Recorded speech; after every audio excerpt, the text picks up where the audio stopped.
Welcome. You're listening to Heart of Mind Radio for the New Millennium. I'm Kathryn Davis. And on today's date, I'm recording this on the day of January 10th, which is the day of the lunar eclipse. So probably take a look at that and see how it will impact your year. I'm not getting into that on today's program, just wanted to bring it to your attention. On today's program, we're going to be featuring a really remarkable lecture by Alan Watts. And this lecture is on the words of Zhuangzi. And many people have heard of Taoism, the Tao Te Ching, and this particular material that Alan Watts is speaking to is by a different author than the Tao Te Ching, Lao Tzu.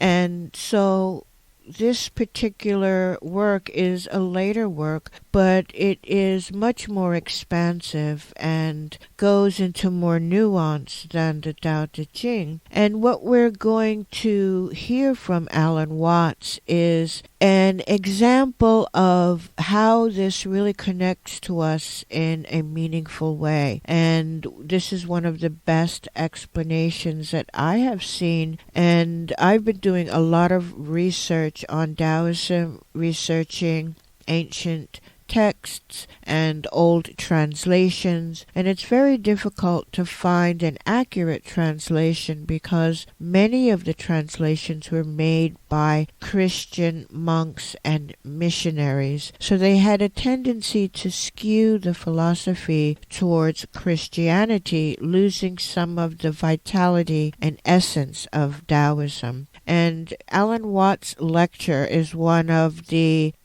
most clear examples and explanations and understanding of this philosophy and how we can begin to integrate it into our own lives and our own well-being. Now, of course, the words themselves are something I always encourage people to research, and the author that is being spoken about is Zhuangzi. Before going deeper, let me tell you about Alan Watts, born January 6, 1915, and he transitioned November 16, 1973. He was a British writer who interpreted and popularized Eastern philosophy for a Western audience. Born in Chislehurst, England, he moved to the United States in 1938 and began Zen training in New York. Pursuing a career, he attended Seabury-Western Theological Seminary, where he received a master's degree in theology. Watts became an Episcopal priest in 1945, then left the ministry in 1950 and moved to California, where he joined the faculty of the American Academy of Asian Studies. Watts gained a large following in the San Francisco Bay Area while working as a volunteer programmer at KPFA, a Pacifica radio station in Berkeley. Watts wrote more than 25 books and articles on subjects important to Eastern and Western religion, introducing the then burgeoning youth culture to the way of Zen, published in 1957, one of the first best-selling books on Buddhism. In Psychotherapy, East and West, 1961, Watts proposed that Buddhism could be thought of as a form of psychotherapy and not a religion. He considered Nature, Man and Woman, published in 1958, to be, from a literary point of view, the best book I have ever written. He also explored human consciousness in the essay The New Alchemy, 1958, and in the book The Joyous Cosmology, 1962. Towards the end of his life, he divided his time between a houseboat in Sausalito and a cabin on Mount Tamalpais. According to the critic Eric Davis, his writings and recorded talks still shimmer with a profound and galvanizing lucidity. And getting to the author being spoken about, Zhuangzi. Zhuangzi, commonly known as Zhuangzi, was an influential Chinese philosopher who lived around the 4th century BC during the Warring States period, a period corresponding to the summit of Chinese philosophy, the 100 Schools of Thought. He is credited with writing in part or in whole a work known by his name, the Zhuangzi, which is one of the foundational texts of Taoism. The face of beauty appears in every step, every sunrise, every ray of sunlight that kisses my skin.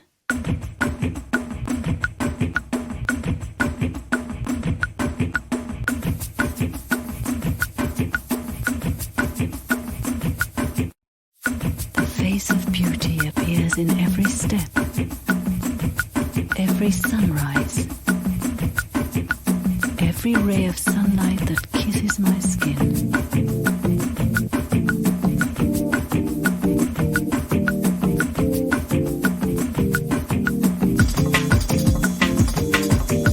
The sound of waves, a poet's rhyme, a dancer's grace, the silence at night, the falling snow, this melody, a beaming face, a ray of sunlight. Any place and any time I open up my eyes and I'm amazed again to find the face of beauty. So much to hear, to feel, to see, each moment's a discovery, a million ways to find the face of beauty.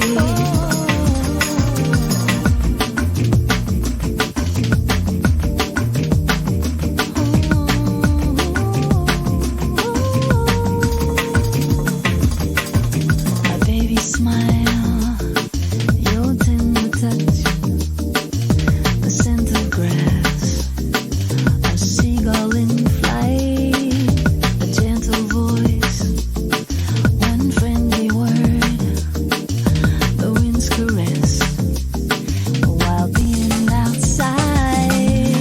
Any place and any time I open up my eyes and I'm amazed again to find the face of beauty.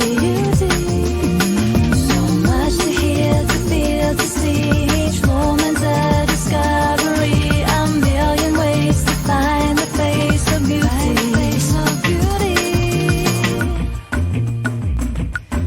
Yeah. Million ways to find the face of beauty. The face of beauty appears in every step, every sunrise, every ray of sunlight that kisses my skin. That kisses my skin. Million ways to find the face of beauty. Face of beauty.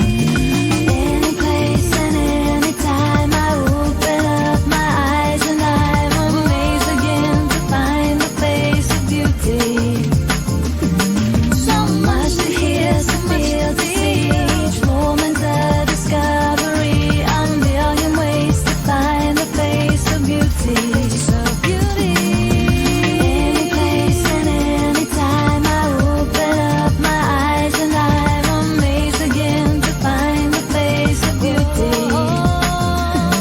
So much to hear, to feel, to see, each moment's a discovery, a million ways to find the face of beauty.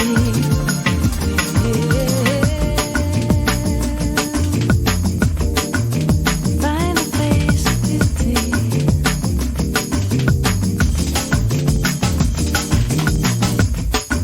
The beauty of nature is a very fragile thing. All of you know that when you come out, you breath, and then you look, and then you feel, and then suddenly you realize that you are more than small piece of meat walking on earth. No. During the last two sessions, I've been talking to you principally about the philosophy of the Lao Tzu book, the Tao Te Ching, and now I want to shift today over to Zhuangzi. This Zhuangzi, so far as we know, lived about 300 BC, maybe a little earlier than that. And he is a very, very remarkable person because the Zhuangzi book, he's also, more exactly, his name is Zhuangzi.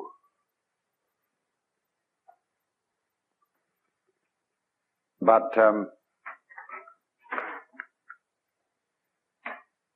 his book, sometimes called simply the Zhuangzi book, is quite unique in the whole history of philosophy,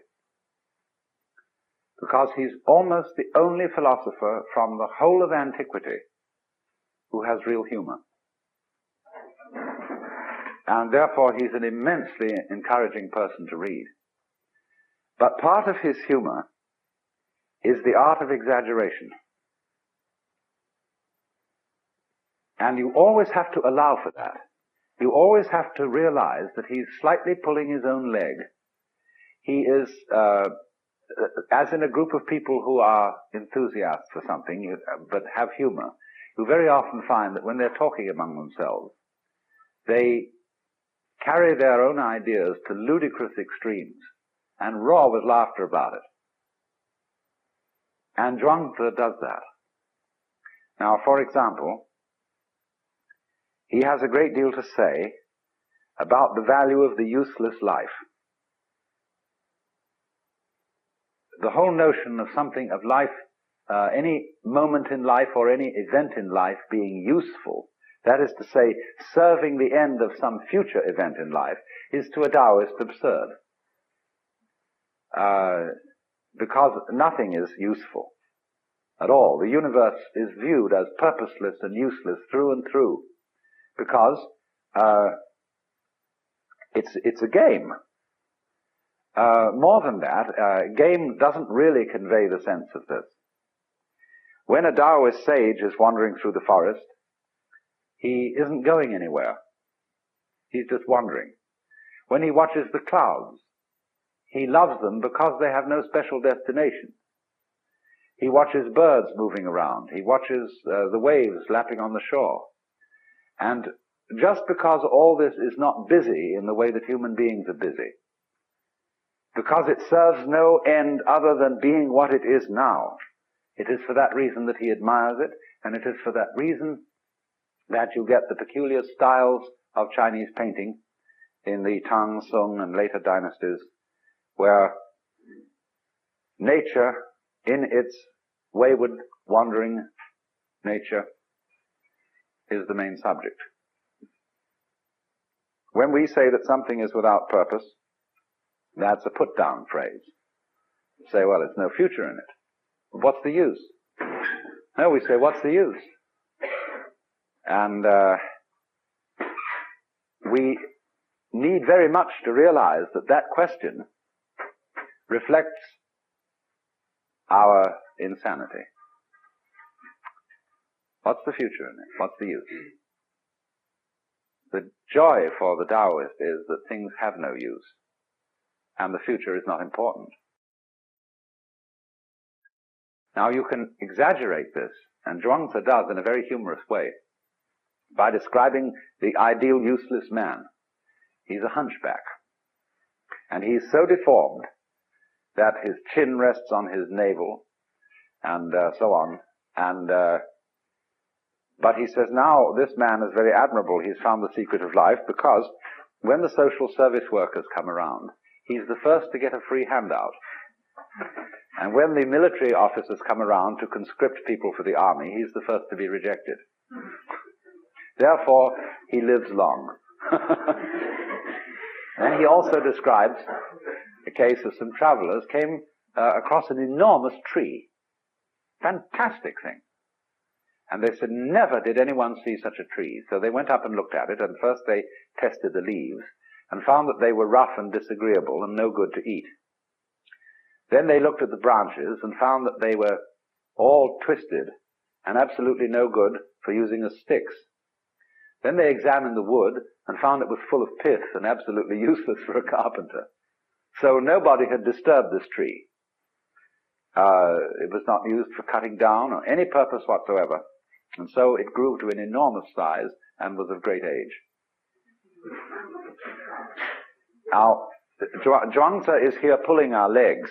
He is not exactly asking us to take all that literally, but this is his way of doing things. Then also he describes the behavior of the high form of man. And he says, the man of character, that is, in this case, the word de we were discussing yesterday, the man of character lives at home without exercising his mind and performs actions without worry. The notions of right and wrong and the praise and blame of others do not disturb him. When within the four seas all people can enjoy themselves, that is happiness for him. When all people are well provided, that is peace for him. Sorrowful in countenance, he looks like a baby who has lost its mother. Appearing stupid, he goes about like one who has lost his way. He has plenty of money to spend and does not know where it comes from. He drinks and eats just enough and does not know where the food comes from. This is the demeanor of the man of character.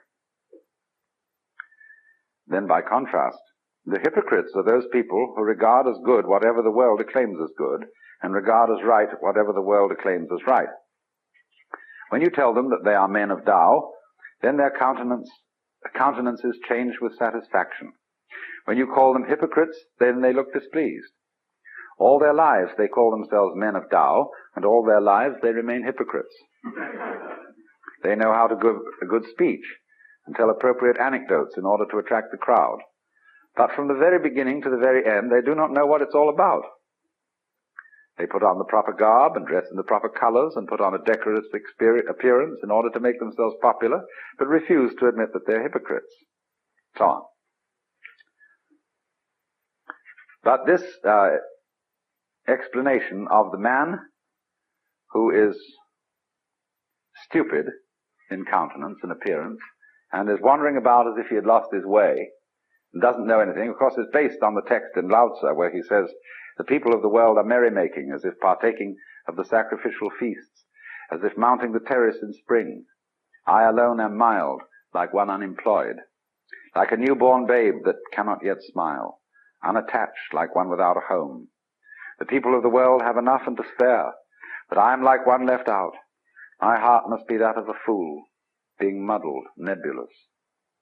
The vulgar are knowing, luminous. I alone am dull, confused. The vulgar are clever, self-assured. I alone depressed, patient as the sea, adrift, seemingly aimless. The people of the world all have a purpose. I alone appear stubborn and uncouth.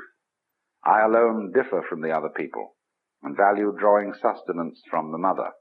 Capital M, that's Mother Nature.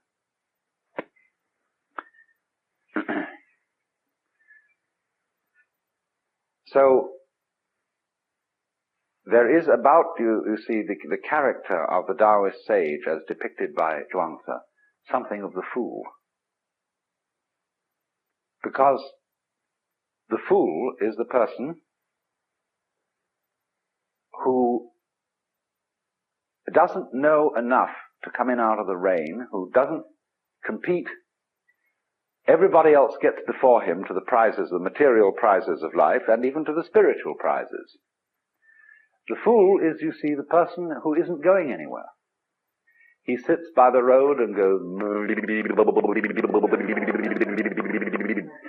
The fool is like a Mongolian idiot child who isn't interested in survival, who will take a plate of food and run his finger round in it and make a wonderful slosh with the stew, and then watch it drip from the tip of his finger. He won't eat for quite a while, and then he'll play with it in all sorts of ways. Then his attention will be distracted by something else, and he'll chase after that, you see. But so long as you don't cross him, this is the case of the Mongolian idiot, he remains the most wonderfully friendly, swinging kind of a cat. But he has no ambition. He doesn't fight for himself. And nobody can ever get him to. So the fool has always been used as a kind of analog of the sage. There's a Hindu verse which says, sometimes naked, sometimes mad, now as a scholar, now as a fool, thus they appear on earth, the free men.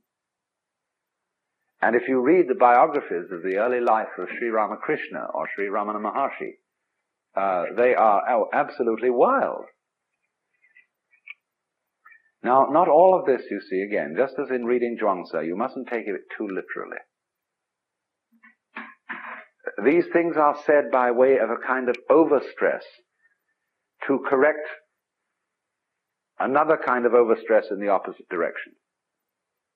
When a Japanese scholar many years ago explained the teaching of Buddhism to me, he said something I had never heard anybody else say, that the Buddha taught, for example, that life is suffering in order to correct the wrong view that it ought to be pleasure. He said that everything is impermanent in order to correct the wrong view that reality lasts forever in time. So the idea of the middle way is set up in this fashion by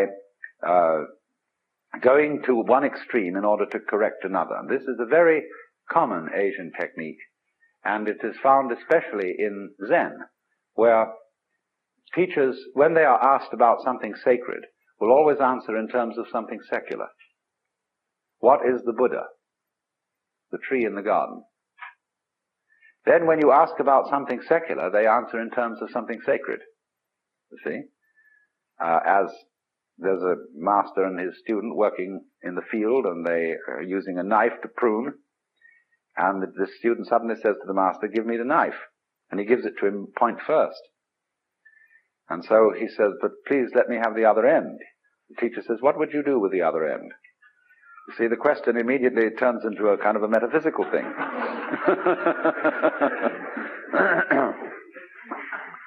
So this play back and forth between the extremes has as its interior design the awakening of the mind to polarity that I was talking to you about yesterday, this thing of mutual arising. Zhuangzi tells a story about this. He says a certain keeper of monkeys said with regard to their ration of nuts that each monkey should have 3 in the morning and 4 at night. But at this the monkeys were very angry, so the keeper said they might have 4 in the morning and 3 at night, with which arrangement they were all well pleased. Now the number of nuts was the same, he goes on to say, but there was an adaptation to the likes and dislikes of those concerned. This, then, he says, is the way of conduct of the sage. Basically, Zhuangzi's philosophy is a philosophy of relativity. He makes a great deal of the point that there is no absolute standard of great or small, of important or unimportant.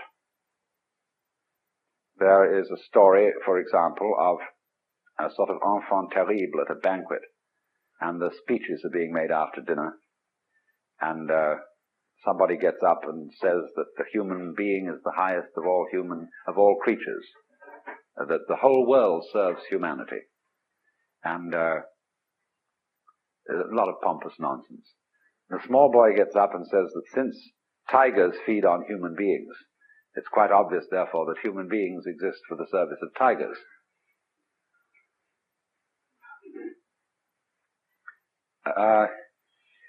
For Zhuangzi, you must get the point of view that small things are as big things can be, and big things are as small things can be. Everything can be looked at as great or small, important and unimportant, and all the steps between. Because his conception of the world is essentially cyclic. In his idea of the circle, and Taoist and Zen teachers have a whole method of teaching by circles and drawing circles. The center of a circle is any point on the circumference. You can begin anywhere. There's a koan in Zen Buddhism which asks the question, Indra built the seamless tower. Where did he start? Now a seamless tower is like a sleeve with no seam on it. It's a continuous cylinder of cloth. So the continuous cylindrical tower is the seamless tower. Where do you start? So in the same way, where does the circle start? The circle of life, the cycle of life, the interdependence of the bees and the flowers, the interdependence of long and short, you see, it's all circular. And so there is nowhere and there is everywhere that it can begin. In the same way, when he discusses the organs of the body, he makes a catalogue of all these organs and says, now which do you prefer?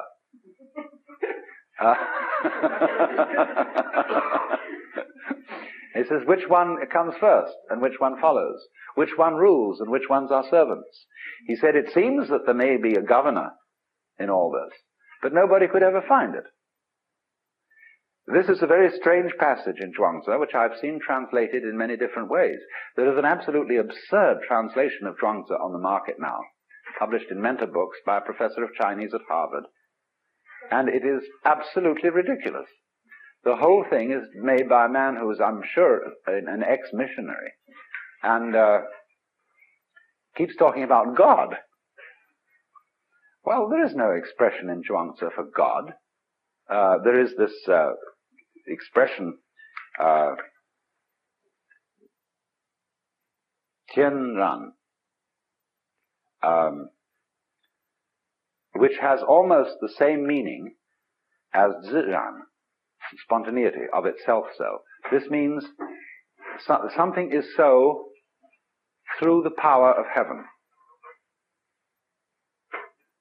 Now heaven, Tian,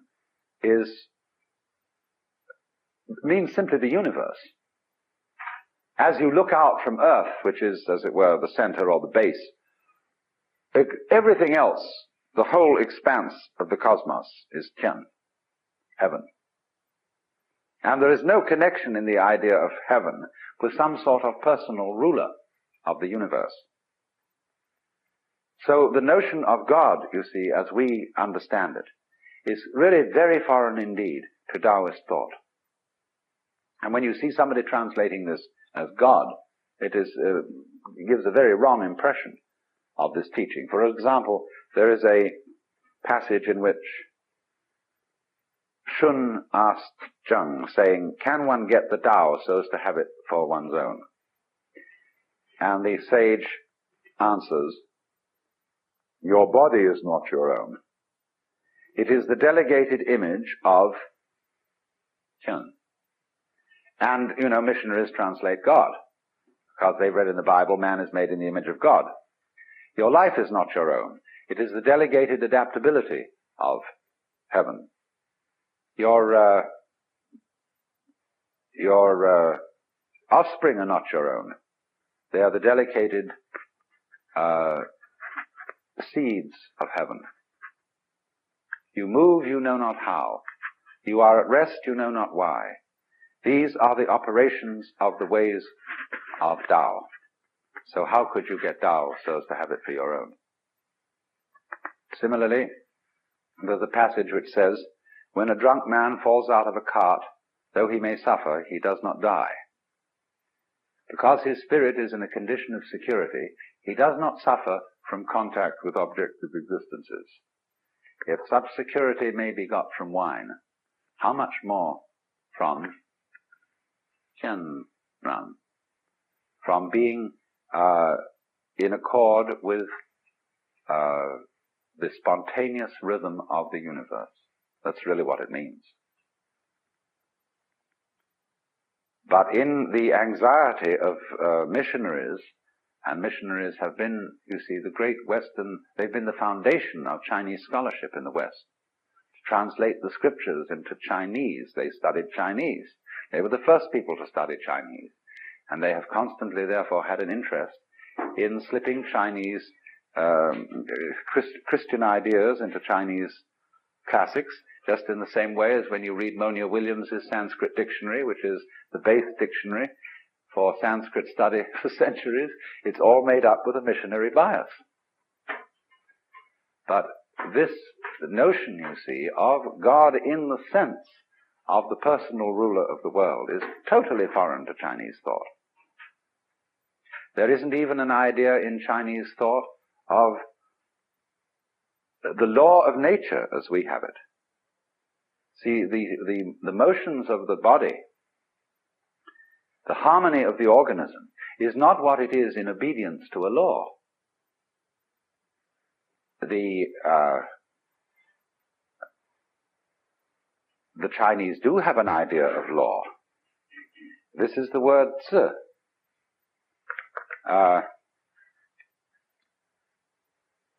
This is an interesting character, nowadays written this way.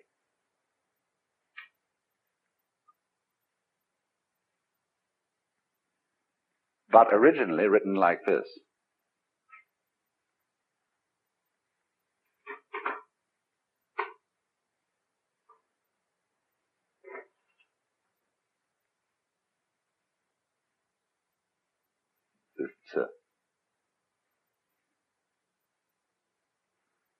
This is a drawing of a sacrificial iron cauldron with a knife beside it. And it comes from a time when the laws were inscribed on the sacrificial cauldrons, so that when people came to offer their sacrifices, they would read the laws. Certain sages objected to this and said that if the people know what the laws are in the fixed terms of writing, they will develop a litigious spirit. That is to say, they'll start haggling about what it really says. And as you know, that is the principal occupation of lawyers. And they said that the thing is that you mustn't write it down like that. And so the Tao is described as wuzi. We would translate literally lawless. But it means, of course, transcending this kind of law, which is specific law. Positive law, I think, is the correct legal term. So there is no notion in the Taoist philosophy, or one might almost say in Chinese philosophy as a whole, for this certainly includes Confucianism, no notion whatsoever of the world as responding to a boss. So the body, in other words, does not have in it a ruling organ. Its order is the consequence of, or the operation of, every part of it existing together simultaneously, arising mutually. There's no governor. Now, the difficulty, you see, in Zhuangzi's philosophy, the difficulty with human beings is they begin to think in terms of governing and ruling. And they set out to dominate themselves and their surroundings. And invariably this leads to a mess. He tells the story of an ancient man by the name of Polo. Polo was a great horse trainer. This is where we get the word polo from. But he said Polo absolutely ruined the nature of horses. Horses were nice, charming creatures like Dean Swift's Houyhnhnms before Polo interfered and ruined their nature. Then he says in other places, a good carpenter doesn't need a square or a compass. He works without it. And this is fantastically true of Japanese carpenters. You should see, one of the fascinating things in going to Japan is these old-style carpenters working from the roughest architectural plans you could imagine, and with the strangest instruments. But they have an uncanny knack of fitting things by feel and by eye. A great story is told of ceremonial raising of the ridgepole of a new temple. And it was being done by a certain guild of carpenters, and there was a rival guild in town which had not got the contract. And they were very sore about it. So during the night, one of the members of the rival guild came, and he chopped off 6 feet or so of the ridgepole. And so when the master craftsman came in the morning and all the priests had arrived for the ceremony of raising the roof beam, he looked at it and said, "Somebody has interfered with this. It must be our enemy guild. They've cut off 6 feet of the roof beam." Anyway, he said, "Never mind, I will put it right." And he took his hammer and ceremonially struck the beam, then said, "Raise it." And it was raised, and it fitted exactly. So, the story is, of course, that the master carpenter knew that this would happen, and he made the beam too long.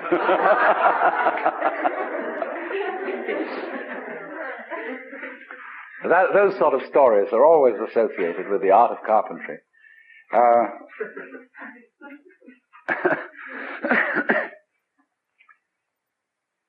He needs no square, you see, because his sense of skill that is in his organism, in his nerves, in his senses, is much more subtle than anything that can be made with instruments.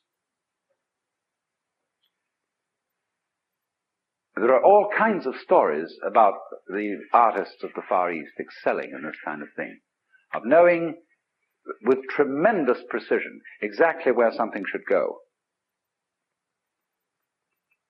So a master is decorating a ceremonial tea room, and he's with his student, and the student wants to know where to put a hook for hanging a bamboo vase for flowers on the wall. And the master says, "There," and the student makes a little mark. Somewhat later, the student rubs out the mark, gets rid of it. But he remembers by a tiny little secret prick in the cloth where it should go. And then he says to the teacher, "Excuse me, sir, but I forgot where you said that thing should go." And the teacher says, "It was there," and he puts his finger exactly on the same spot, you see. That's the sort of thing that is admired, without the slightest calculation, you see. Now, he goes on and says, Zhuangzi explains at length that music has been ruined by the 5 notes. He says, the 5 notes will make a man deaf, and the 5 colors will make a man blind. Now, what does this mean? The thing is that if you think there are only 5 notes, you can't hear. If you think there are only 5 colors, you can't see. The moment you say, this is a problem that we have in music, that we've got a notation, which is our chromatic scale. And the stave, the way we can write music, is limited to that possibility. But there are all kinds of subtleties between every one of our notes.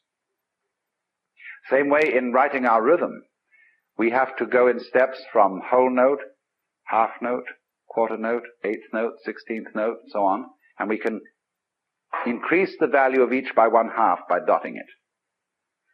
But that's the limit of our rhythmic expression. Whereas in all Oriental music, you have an infinite continuum, both of tone and of rhythm. They make the most extraordinarily complicated rhythms. And the way you learn music is not from notation, not from measures, but from the living body of your teacher demonstrating the ways of playing instruments. So you follow the teacher, the man, instead of what it says in a book.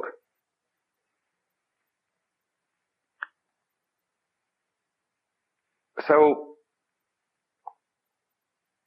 the whole principle then is one of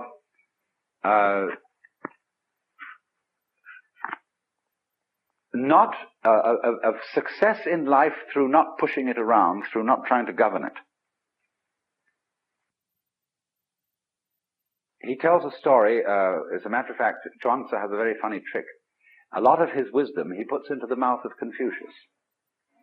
He said that Confucius was one day doing this, and he ran into Lao Tzu, and they had an argument, and Lao Tzu won. But then the next time he talks about Confucius teaching Lao Tzu's doctrines.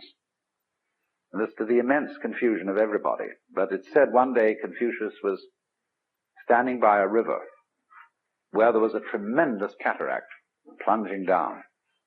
And he suddenly saw an old man coming out of the forest who fell into the river and suddenly disappeared into the cataract. And he said, "Oh dear, too bad, probably some old fellow tired of life who wanted to put an end to it all." The next moment, way downstream, the old man gets out of the water and starts bouncing along. And Confucius is amazed, and he sends one of his disciples to catch this fellow before he disappears. He said, "Sir, I was thinking that you were going to commit suicide, and I suddenly find that you came out of that cataract alive. Do you have some special method by which you do this?" "No, I have no special method," said the old man. "I just go in with the whirl and come out with the swirl. Because I don't resist the water, I entirely identify myself with water." So you see, here he is, utterly relaxed, just rolling around in the torrent and not resisting in any way. And so he is preserved. He goes with the stream, rolls with the punch, or whatever you want to call it. Again, of course, there is exaggeration in a story of this kind, just as there's exaggeration in the story of the hunchback and the tree and so on. Because true wu wei, or letting go, non-interference, it doesn't mean, for example, flabbiness. A lot of people, when they think they're relaxing, merely become flabby. And if that is so, you know, the perfectly relaxed person would slowly become jello and would spread out on the floor and finally drip through into the basement.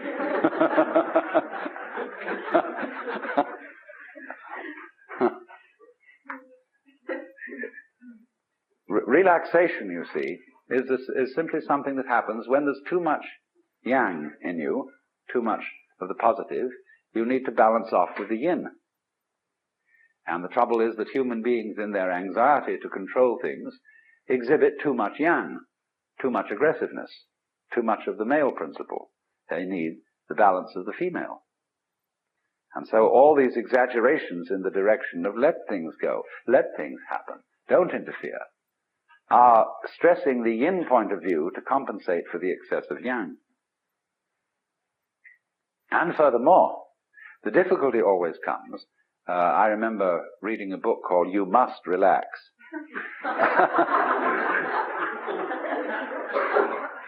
The difficulty always arises when one feels I must relax, I've got to let go, and let things happen. But how on earth do I do it? Even in trying to relax, I'm all tense because I'm anxious that it must happen, and maybe it won't. And how do you do it? You see? You can't achieve Wu Wei like that. What you have to understand is that you don't have to do anything. There is no method, as the old man said.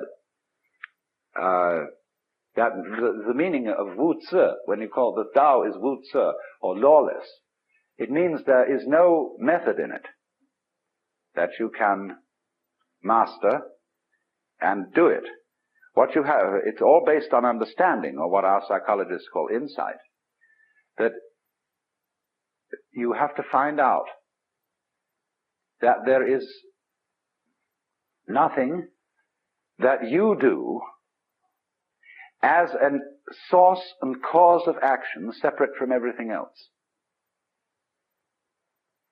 When you know that there is no separate acting you, then there is no need to try to relax.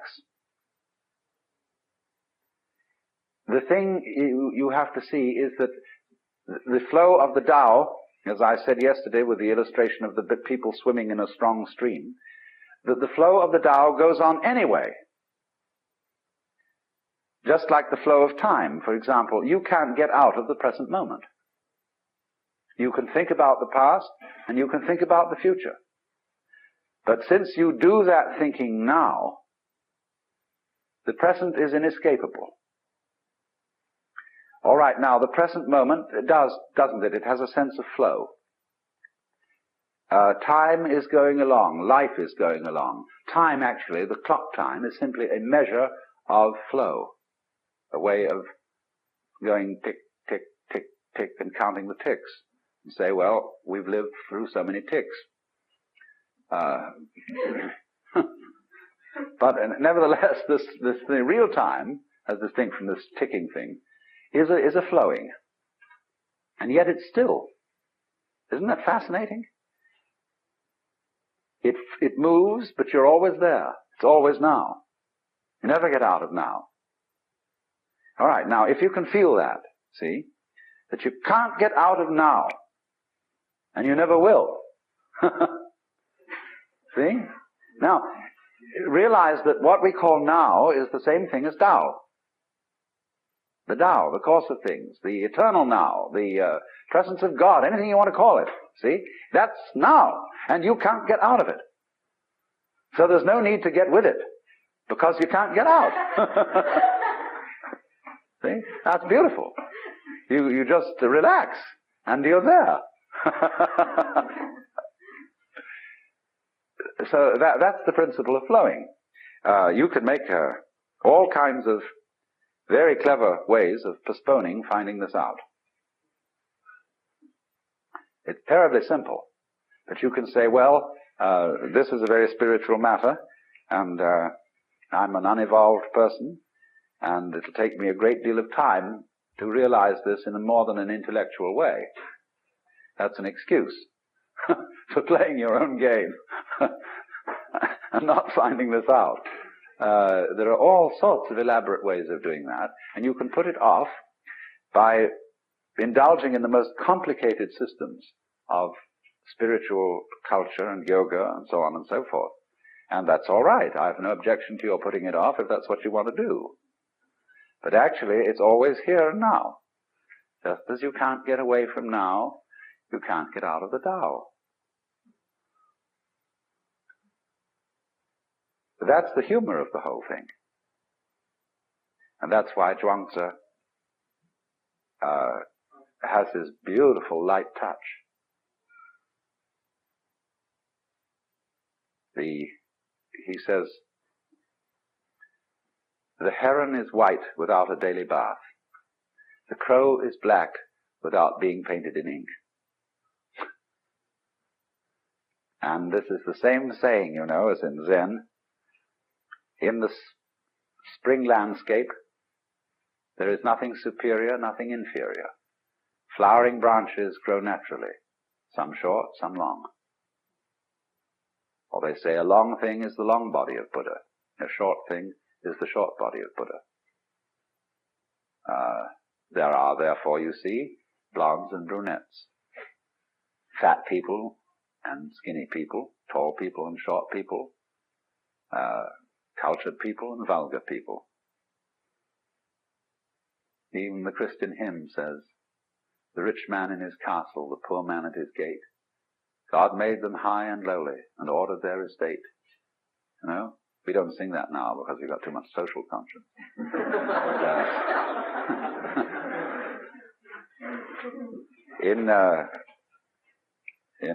I think I probably read this passage yesterday. Maybe I didn't. But Zhuangzi has this to say about it.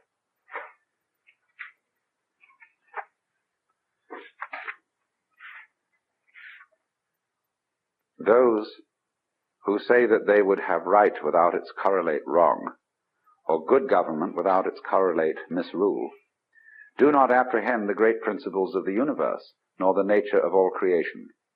One might as well talk of the existence of heaven without that of earth, or of the negative principle, yin, without the positive, yang, which is clearly impossible. Yet people keep on discussing it without stop. Such people must be either fools or knaves. Of course, one could always reply to Zhuangzi that there have to be fools and knaves so that we can recognize the existence of sages.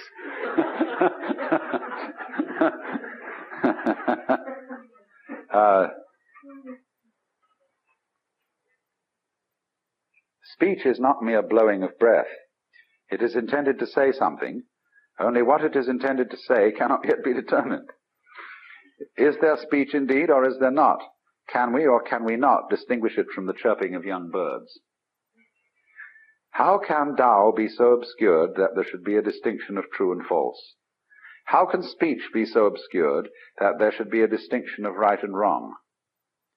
Where can you go and find Tao not to exist? Where can you go and find that words cannot be proved? The Tao is obscured by our inadequate understanding, and words are obscured by flowery expressions. Hence the affirmations and denials of the Confucian and the Mozian schools, each denying what the other affirms and affirming what the other denies. Each denying what the other affirms and affirming what the other denies brings us only confusion. There is nothing which is not this. There is nothing which is not that. What cannot be seen by that, the other person, can be known by myself. Hence I say, this emanates from that, that also derives from this. This is the theory of the interdependence of this and that. Nevertheless, life arises from death and vice versa. Possibility arises from impossibility and vice versa. Affirmation is based upon denial and vice versa. Which being the case, the true sage rejects all distinctions and takes his refuge in heaven. That's in the universe. For one may base it on this, yet this is also that, and that is also this. This also has its right and wrong, and that has its right and wrong. Does then the distinction between this and that really exist or not? When this, the subjective, and that, the objective, are both without their correlates, that is the very axis of Tao. And when that axis passes through the center at which all infinities converge, affirmations and denials alike blend into the infinite one. Hence it is said that there is nothing like using the light. See, the axis of the opposites is the perception of their polarity. The difference between them is explicit, but the unity of them is implicit. The difference, the explicit difference between two ends of a stick, but the implicit unity that they are ends of the same stick, you see? So that's the axis. The axis of Tao is the, you might call it the secret conspiracy that it lies between all poles and all opposites, which is implicit, esoteric, or whatever you want to call it, that they're fundamentally one. So that unity, whether it's between you and the universe, or whatever polarity you want to take, is not something that has to be brought into being. If one brings it into being, one assumes that it doesn't exist. That's called in Zen putting legs on a snake, or a beard on a eunuch.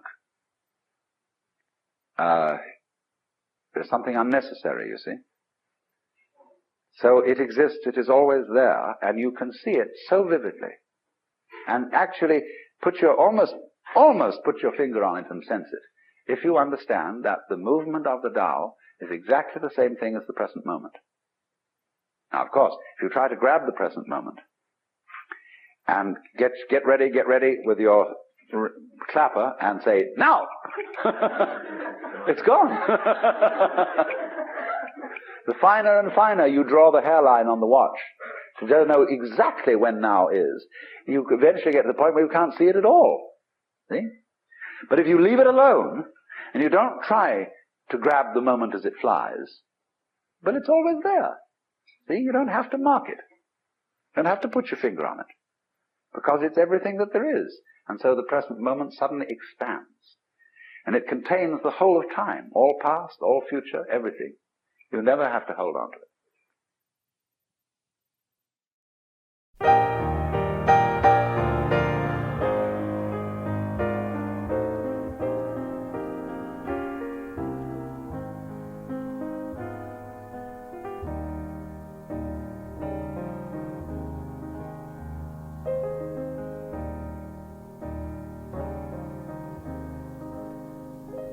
When you're weary,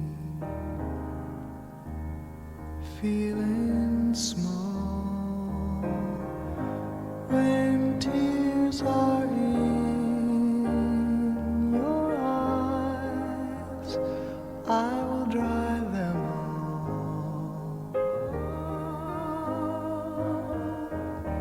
I'm on your side.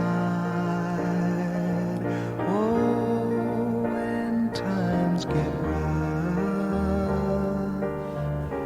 and friends just can't be found, like a bridge over troubled water.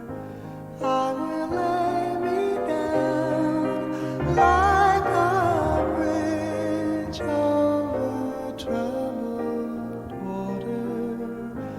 I will lay me down.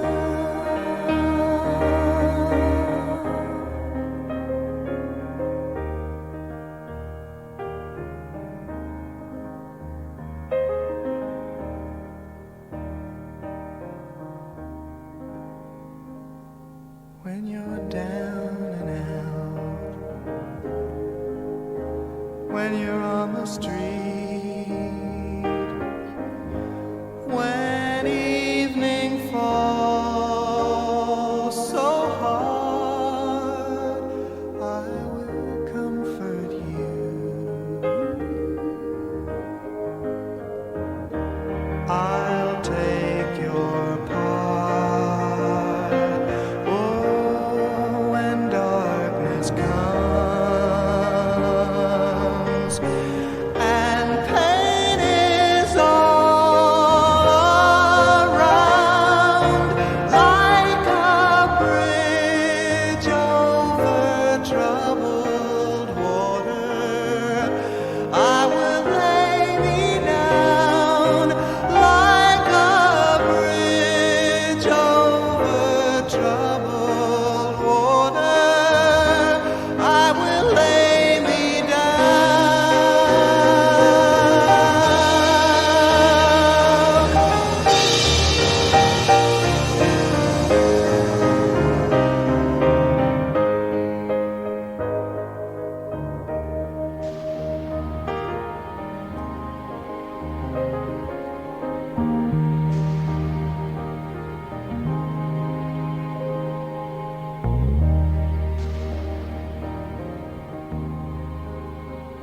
Sail on, silver girl,